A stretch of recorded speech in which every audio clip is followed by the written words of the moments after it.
Hello and welcome to my September 2018 Patreon Q&A, doing a bit of catch up and getting to all the questions that I've failed to get to in the past few months. Rolling right on with the rest of the questions from Jody Wood, I have, is there any genre of film you've really tried to get into but just can't?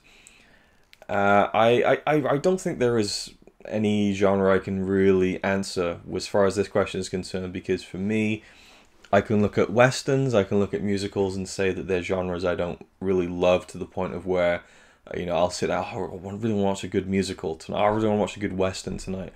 There's plenty of times where I want to watch science fiction, or, maybe a horror, or like, a fantasy, or, comedy, or whatever. There's never really much of a pull to those two, but I wouldn't say that I've ever really given myself a chance to dive deep into either of those genres.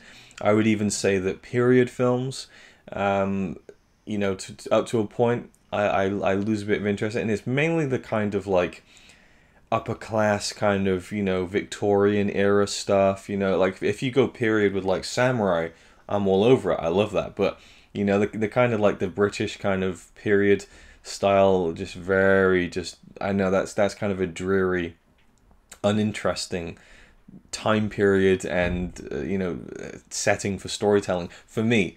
But again, it's something I've never really pushed myself to go into that much either, so it's difficult for me to answer that question.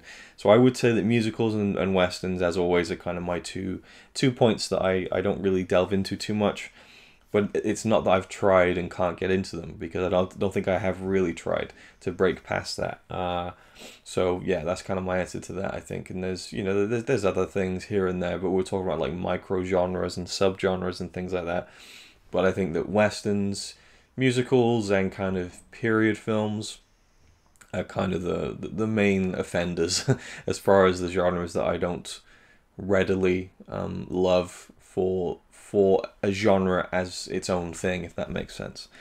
His second question is, what are your thoughts on the Serena Williams US Open final controversy?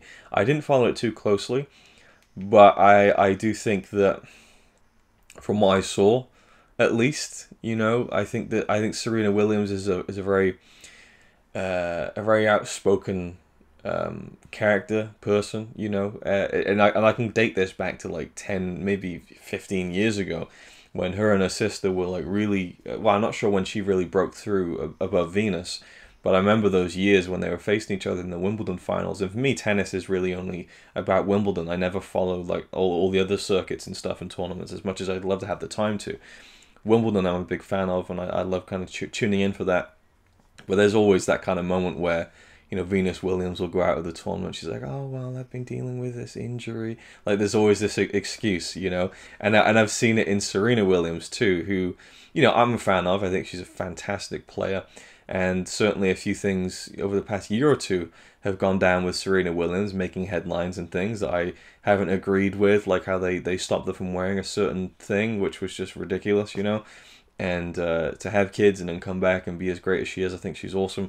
But just looking very briefly at the US Open thing, it seemed like she was overreacting a little bit, and it might have cost her the match. And at the same time, it kind of overrode this other woman who made this kind of huge win in her career, and all anyone was talking about was Serena Williams. But I can't really comment fully on that because I didn't see the full story. I tried to find a clip or something, but it was difficult to find anything on YouTube. A lot of times with these tennis tournaments, you need to have the sports channels, you need to be paying these services, and that's not something I do, so I couldn't really see the full context of that to fully have an opinion. But at a glance, it seemed like she was overreacting, but that might be the complete opposite of the case. Maybe they really were discriminating against her more than they would have the men. I don't know, so I can't really comment. And the third question is, if you were on death row, what would your final meal be? Ooh, that's interesting.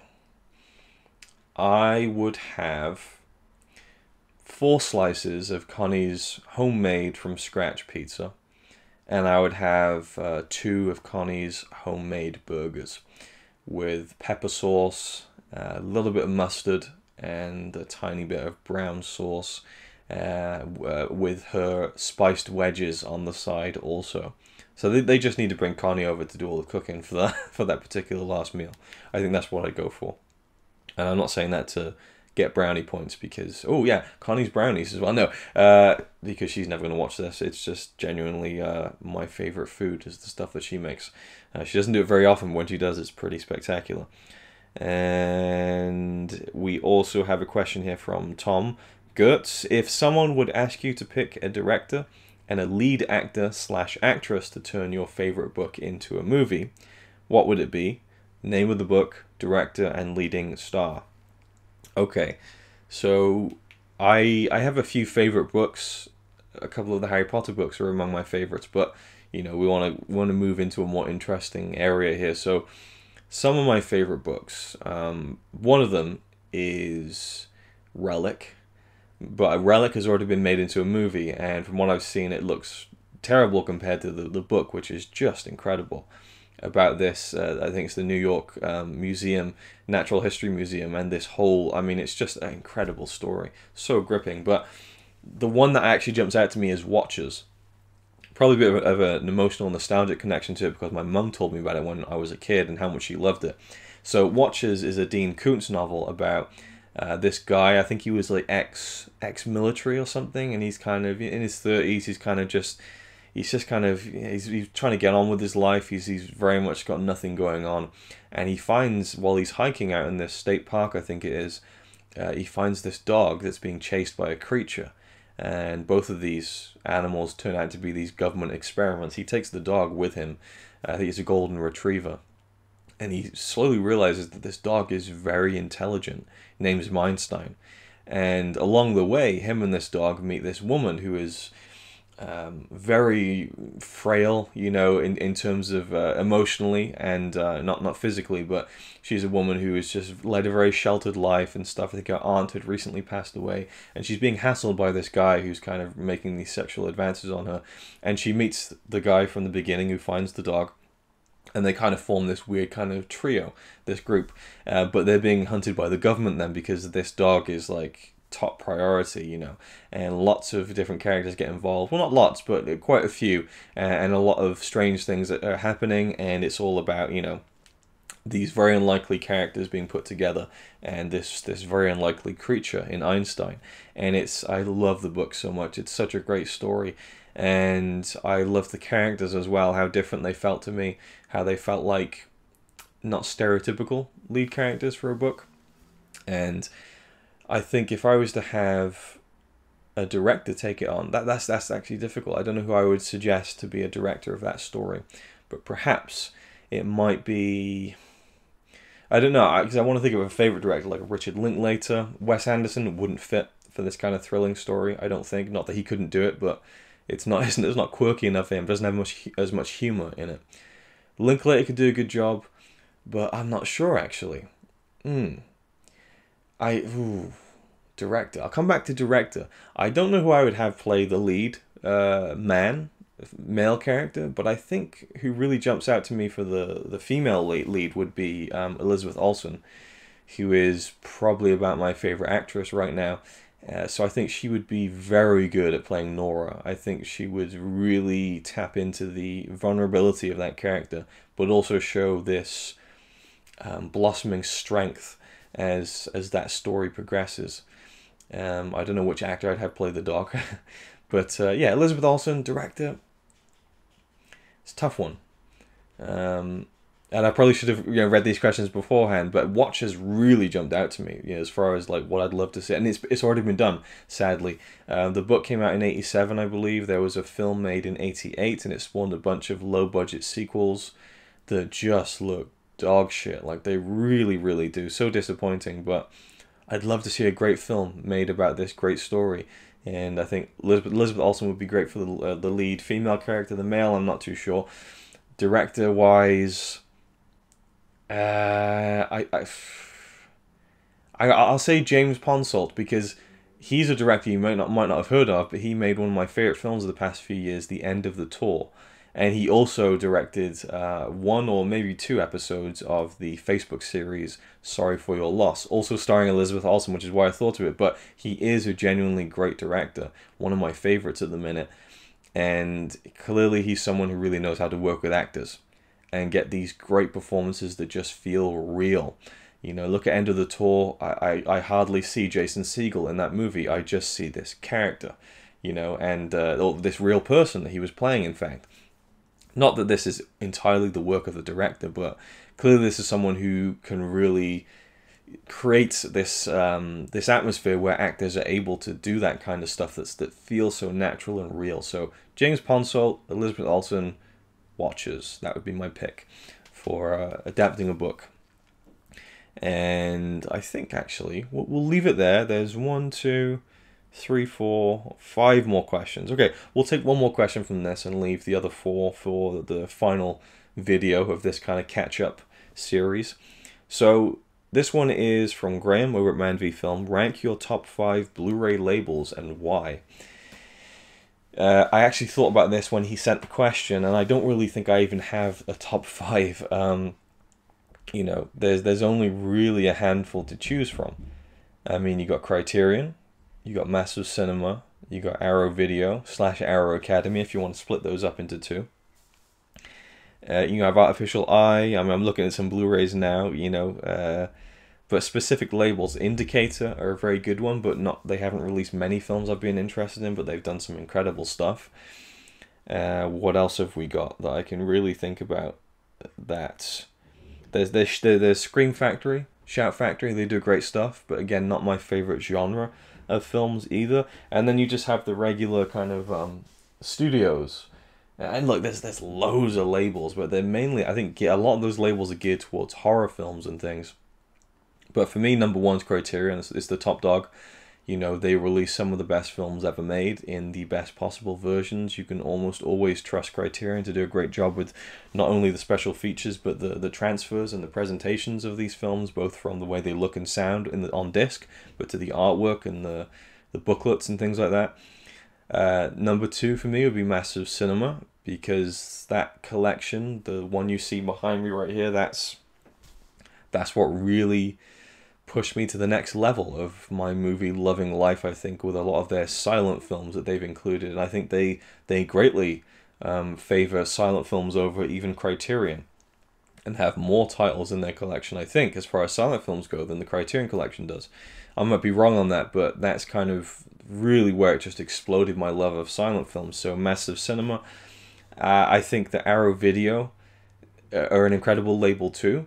I think they make a lot of money on these horror titles that they release, because there's a really rabid, hardcore fan base of horror fans out there who want to buy these titles and these movies. That gives them the chance to go out and spend the money on more interesting titles like The Burbs, and creating, like, you know, like a documentary about the film, and doing new interviews and presenting all this random stuff that the studios would never do a deep dive on. You know, and then to release films like, you know, Fish Called Wanda I'm looking at, Raising Cain, which aren't, you know, well, I guess Raising Cain you could fit into the kind of horror-ish thriller genre, but A Fish Called Wanda, you know, a movie like that. So I just think that there's a really great byproduct of how successful they're becoming as far as selling a lot of these kind of cult horror titles. And that has just expanded to a much wider variety of titles. Waterworld they're coming out with soon, which I think is really cool that they're doing it. So Arrow Video for me is at number 3, and by extension I think Arrow Academy, where they do even more great work as well in films I'm more interested in too. Beyond that, I really don't have any other favorite labels. I'd put Indicator there at number 4, you know, because they've done a lot of good stuff, and perhaps Shout / Scream Factory number 5. I really can't, off the top of my head, think of a... And this is where you got to look at, like, individual labels, because obviously you can't say, like, Disney, you know, because that to me isn't a Blu-ray label. That's a company. That's a movie studio that's releasing stuff that they produced. When you're looking at labels like this, it's stuff where, you know, they're acquiring titles and putting effort into releasing them under their own brand and name and label. Hence the term label. Yeah, I don't know. It's a tough one. I'm really racking my brains to come up with a number 5 that would feel Kino. Absolutely, Kino. I knew there was one. Kino Video over in America also are a huge champion of silent films. I have the entire range of their Buster Keaton titles.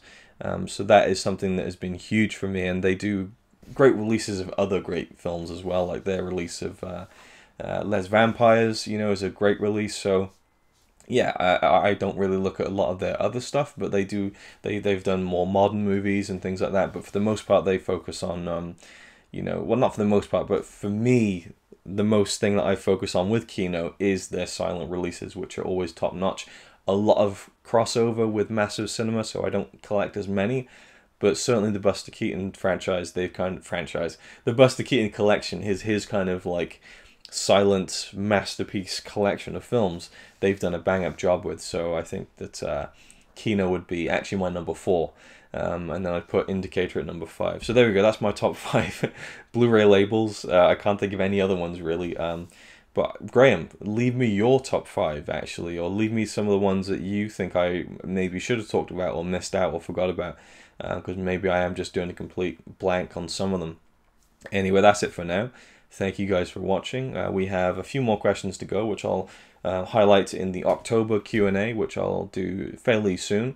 And thank you for watching as always. Thank you to all my Patreon supporters. As always, appreciate the support more than I can say. And I hope to get some more exclusive stuff to you guys.